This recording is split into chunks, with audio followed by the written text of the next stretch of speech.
Hello, this is Chris Petri. Welcome, everyone, and thanks for coming by. We're going to have some fun and do some yellow wildflowers today, and this is the photograph we're going to work from here. This is just from a workbook I have in my studio, so we'll just have some real interesting fun here. Loose painting of some yellow wildflowers with a vase, maybe a coffee cup, and maybe a few other things we'll put into the bottom portion of the painting.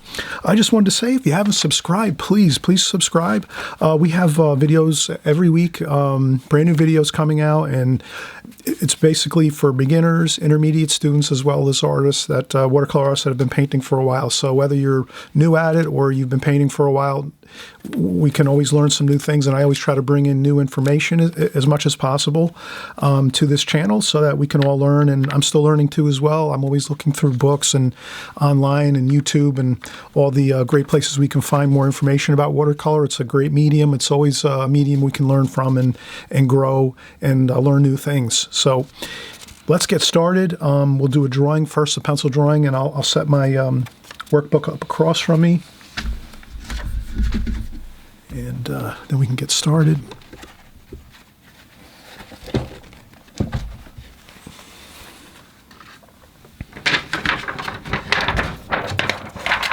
And with my workbooks, I like to put a piece of acetate plastic in front of my books. So it's I use plastic. I'll zoom out here. So I use acetate a lot to sometimes figure out angles with some magic marker on drawings, maybe from photographs or from workbooks and things like that, watercolor workbooks. And also I use it to cover my books if I'm working from a workbook across from me or a photograph and I don't want any splashes or paint to get onto the books. I just set this on top of the book across from me, and that plastic protects the pages.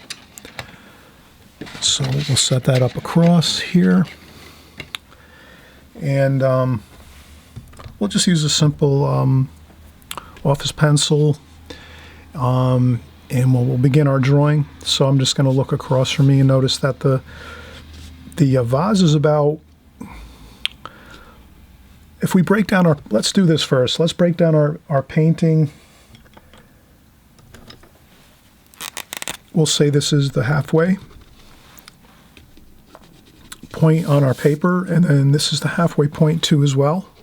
So we're kind of dividing our paper halfway to the middle here, and then halfway across the page this way. So it's kind of like a just a cross across the page. And then we can just use those reference points. We'll also set up our light source, which will be from this side. So we'll do a light insignia just to remember our light's coming from the left.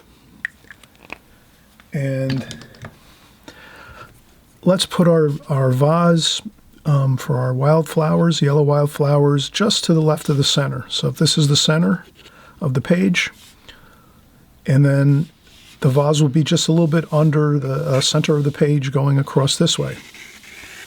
So our vertical line this way, we're going to go a little left of the vertical halfway point on our page. And then our horizontal line here, we're going to go a little bit underneath that horizontal line. And you can even sketch a little tiny bit there just to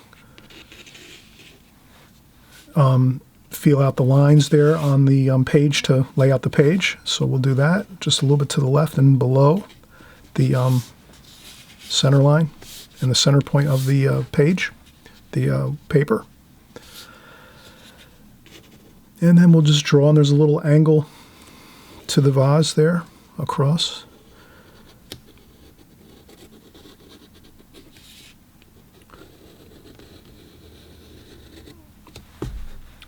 And maybe we'll lightly pencil in our shadow line. So we'll say that the shadow line will be sort of like halfway on the vase. And then we'll start drawing in our flowers, and it's going to be loose, and we're not going to get real super detailed. We'll just have some indications of our flowers and our stems. like that.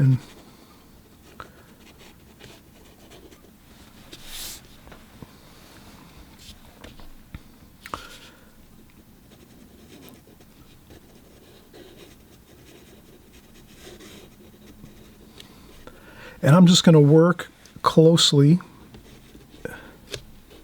within the center of the flowers, these yellow wildflowers. I'm going to work from the center and then outwards.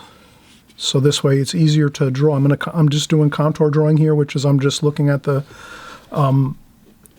photograph across from me, the painting. And I'm just going to follow those leaves, the leaf patterns.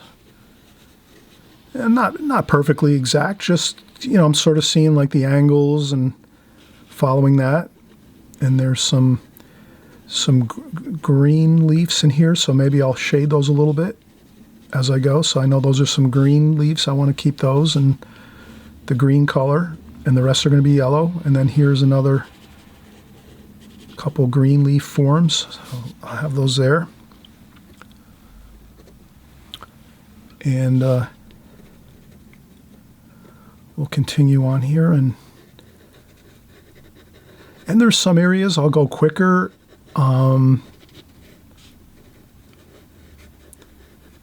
that's what I always advise. It's great to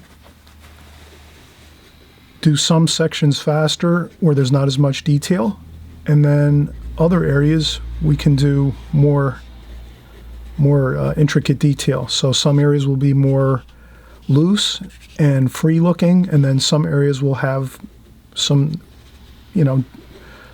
quite a bit of good detail to it. So here we're we're going out off the page a little bit here, which is fine. Let's fill up our page with lots of color and leaves and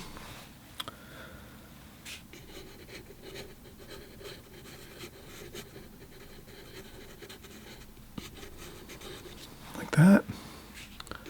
That'll be good there. And then again, I'm just doing leaf forms, those wildflower leaf forms that they kind of look like daisies, but just a little bit larger.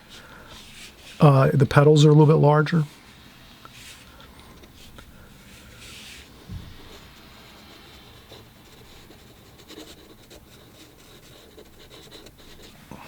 And that should be good. Okay, so we got our pencil drawing done. And again, we followed our idea of some fine details with some of our flowers, with some stems. And then some more looser forms where we're kind of making leaf forms, but we're not getting too critically worried about every, detail of the petals themselves. So we leave some loose-looking flowers, petals, and then we have some more detailed ones like here and here. And here and here. And that should be plenty to have a good start to the drawing. And then maybe we'll put a coffee mug over here. And we'll just draw a handle on that. Kind of looks like an ear a little bit. And maybe over here we'll put another. Maybe this is a table, and maybe this is a jar, maybe a sugar jar. And maybe over here another, maybe a glass or a cup. We'll put something there too. And that looks pretty good. Okay, so we'll come right back. We'll start our painting, and we'll have everything ready to go. Our paints are looking good, and I'm just going to take a quick break for maybe 10 or 15 minutes, and then we'll start the painting.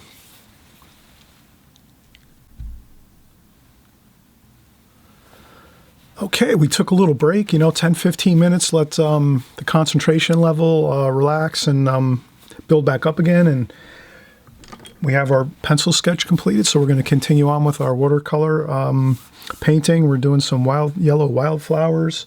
And if you see some areas that you need to maybe adjust a few things, you can do that. in your drawing before you start back, or when you start into the painting with the painting portion. So usually I draw for a while, for 10-15 minutes, and then take a break, and then maybe draw a little more depending on how much I'm going to draw in the painting. And then after that, when I'm ready to paint, then I might look at my drawing one more time and just say, do I need to do any more touch-ups to anything? And maybe just a few. I just give myself maybe a minute or two to adjust maybe a few things, and that would be it. So here I just added another green leaf form here, and I also added a green leaf form up here to kind of balance the other areas where I might have a little bit of some green plant leaves in here, to sort of give an interesting look to the yellow wildflowers here. Okay, so we're ready to paint, and what I'm going to do is I just have fresh, clean water and a round brush with a good point, and I'm going to take yellow, cadmium yellow, and over here I'll put some raw umber, some burnt sienna,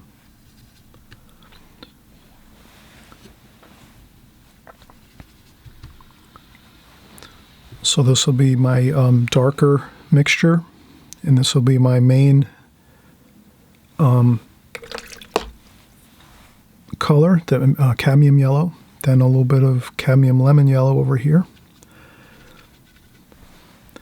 And I think if we use these 4 colors, again, burnt sienna, raw umber, cadmium yellow, so it's burnt sienna, raw umber, cadmium yellow, and then cadmium lemon yellow here. If we use these 4 different colors, that's plenty to get a real nice variation on our yellow flowers.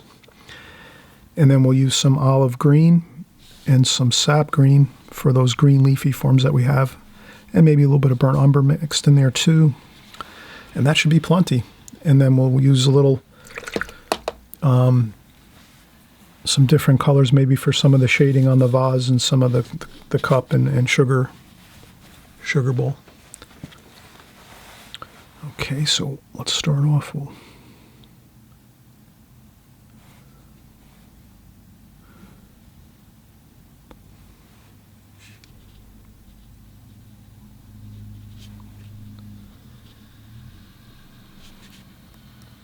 And again, I'll start the painting like I did the drawing. I'll try to stay in the center of the flower arrangement.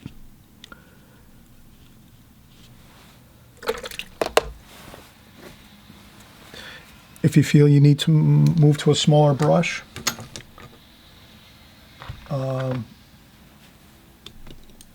that's always fine too. Maybe this one's has a little more of a better point.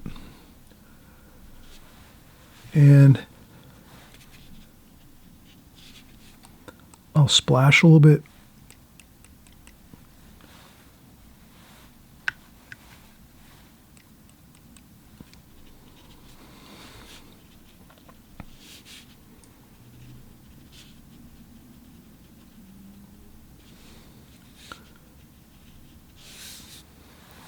There may be a couple.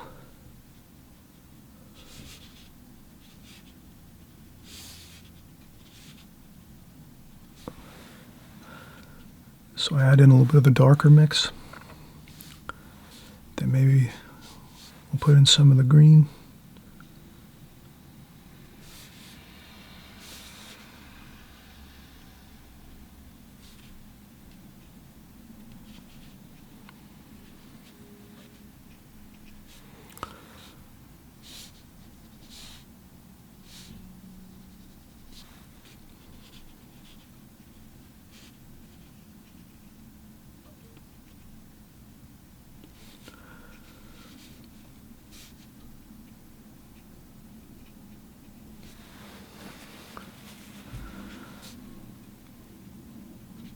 And if you have some green on the brush and you're working with some of the greens to put into the flowers arrangement, since I have the green on my brush, I'll try to go around the painting and see where the other green leafy forms are, at least some of them, so that I can just sort of, use up the paint that's on my brush. Thinking as, economically, I'm trying to, instead of rinsing off the brush and rinsing out the paint, I can save a little bit here and do a few more leaf forms with the green. And that's makes my paints last longer.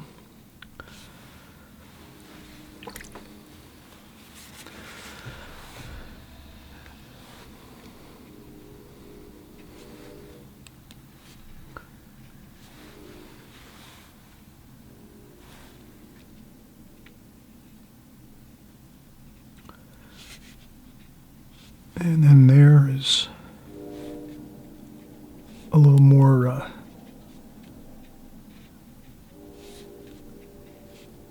sort of a looser feel in the center there of the bouquet, not so much exact details. If I see some pencil lines, I can cover it with a little more paint on top.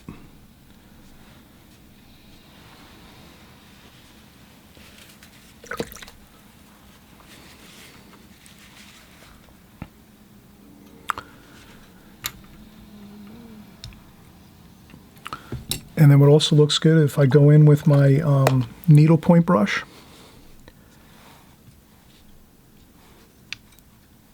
and do some of the stems now, that's going to look much better because it'll somewhat blend into the flower petals, and it has more of an interesting look. If we can do that, it's a little better. You can wait till you finish the petals if you want and then do the stems, but sometimes it looks good if you can do some of them while the flowers are still a little bit wet here. And that looks pretty good. That looks good there, so I'll just do a few of those.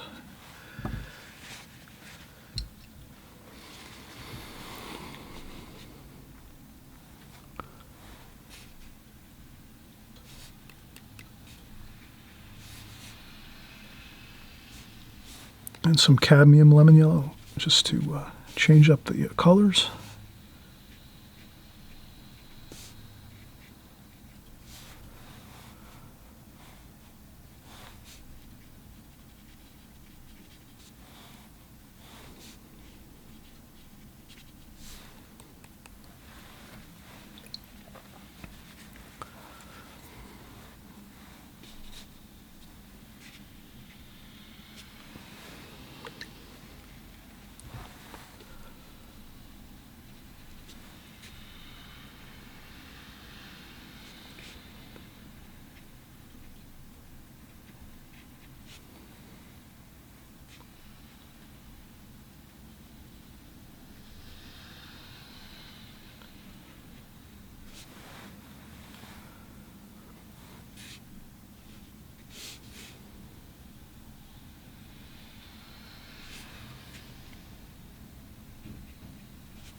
And just continuing with the petals.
Okay, we're making good progress on these petals here, and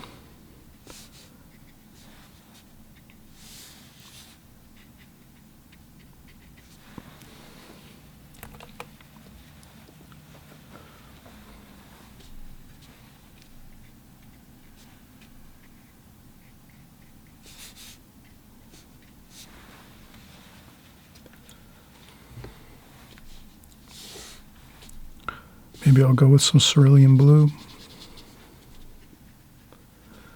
I'll do a little shadowing under here. Maybe a little bit of alizarin crimson. I guess the warm and cool effect here.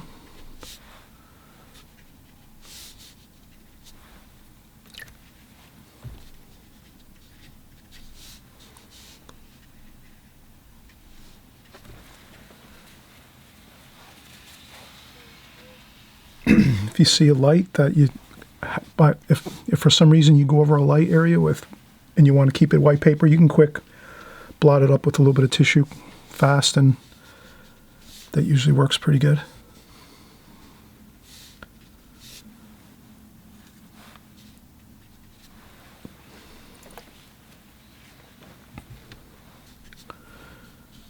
And we'll go over to this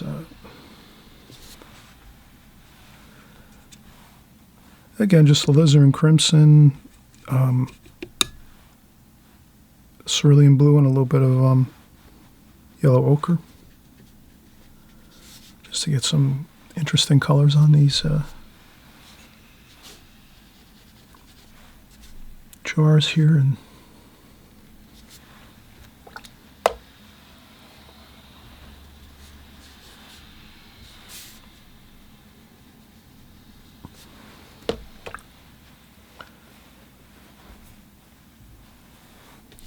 And maybe we'll mix up a little dark, so we'll use some burnt umber and some French ultramarine blue. And maybe we'll just add a little touch of dark in a few spots there.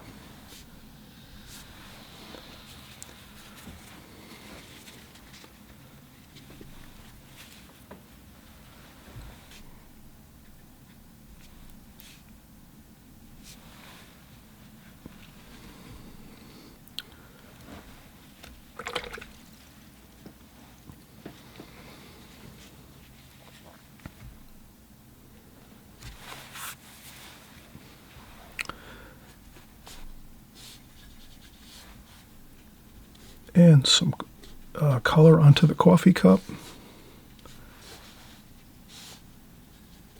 Cerulean blue and alizarin crimson.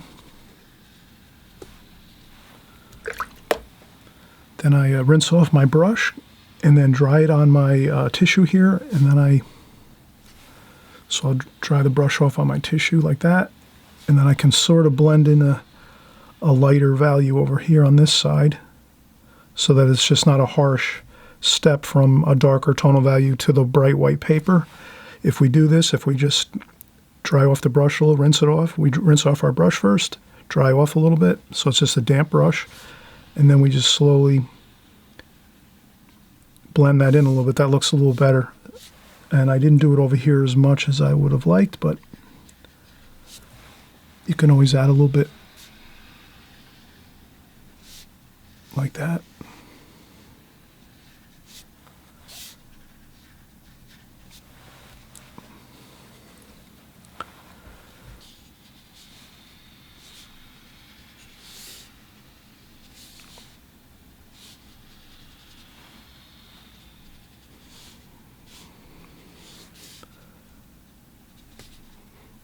I'll make the handle a little bit darker there.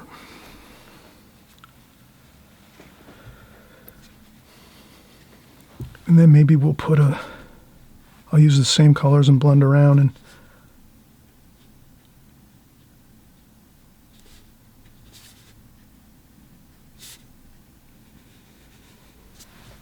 I'll put a background in. Some cerulean blue. Just for an interesting effect a little bit, to have some background here. Color.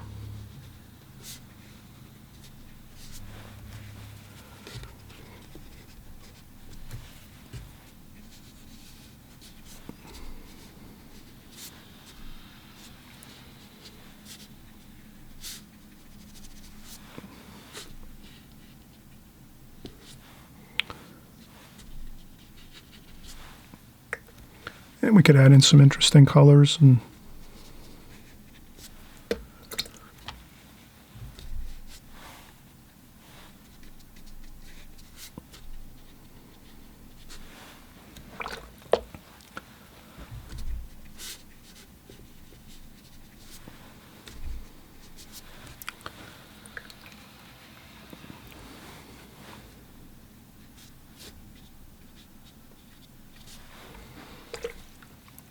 And I'm just repeating the colors that are in the painting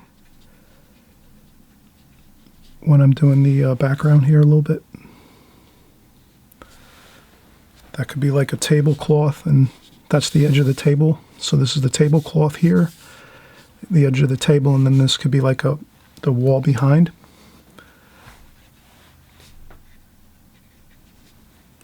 And that's looking pretty good. Blend this in a little more.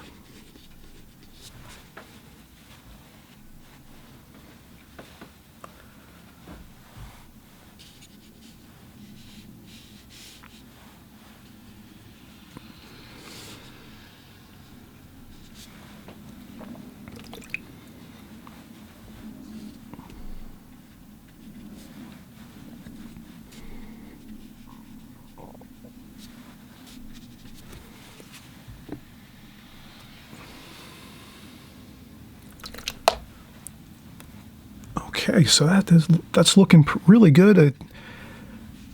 It's pretty much looking like almost completed. I think we'll add some more stems to the flower arrangement, the wildflowers.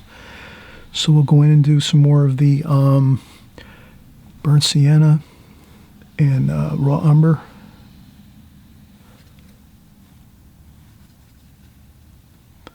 And then maybe we'll just dry it off a little bit and see if we can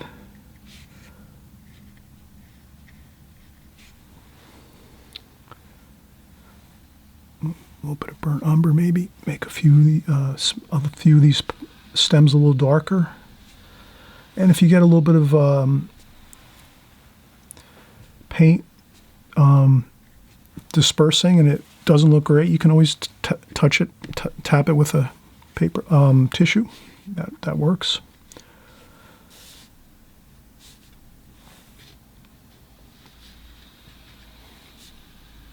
Like that.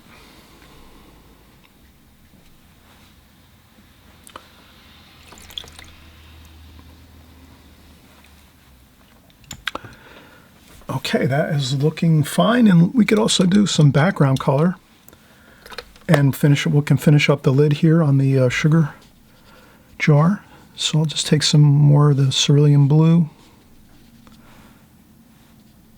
and the alizarin crimson, cerulean blue, and a little bit of yellow ochre.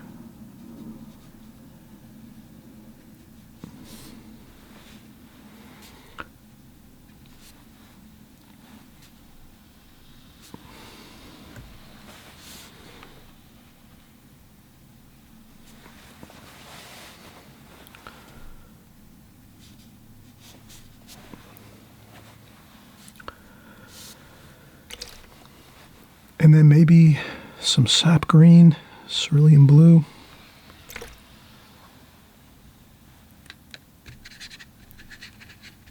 And I wouldn't go too close to the flowers. I would stay away from the petals of the yellow wildflowers. I would just use this cerulean blue with maybe a little bit of green, just to have a little bit of color on the white paper.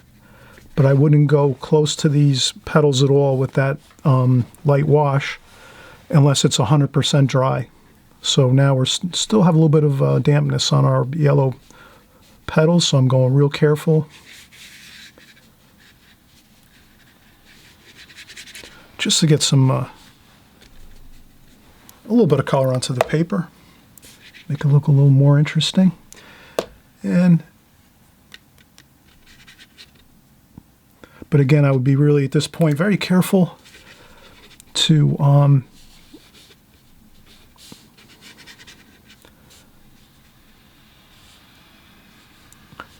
once this is 100% dry, like maybe in a half an hour or an hour, you can go back and maybe work a little more of the cerulean blue wash. closer to the flowers, or if you really feel careful. The only thing is when we get tired after 20 minutes or half an hour of painting, I know I do it a lot, I'll tend to get a little sloppier and start to go into areas with my brush and I have some problems. So I usually try to let this dry 100% and then come back and do the rest. And I just did a little bit of splashing here to have a little bit of an effect on the paper, like that. And also a little more alizarin crimson.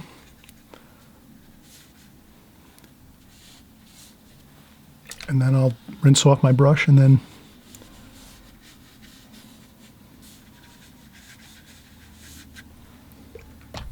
blend that around just a little bit.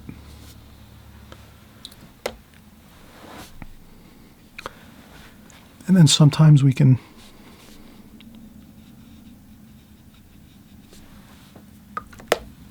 do just a little bit more of a darker tonal value across maybe an area like the top of the cup, just to give it a little more of an interesting eye-catcher kind of look, where you're going to look at that a little more if it's got a little bit of that darker blue across the top. And the same with the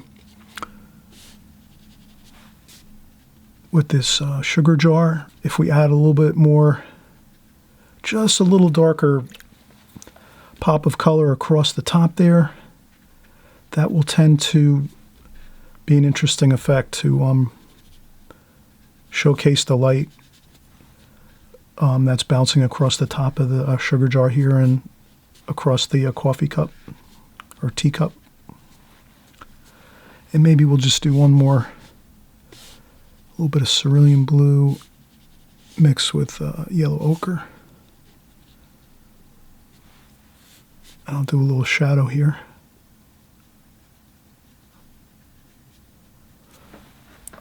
On that cup.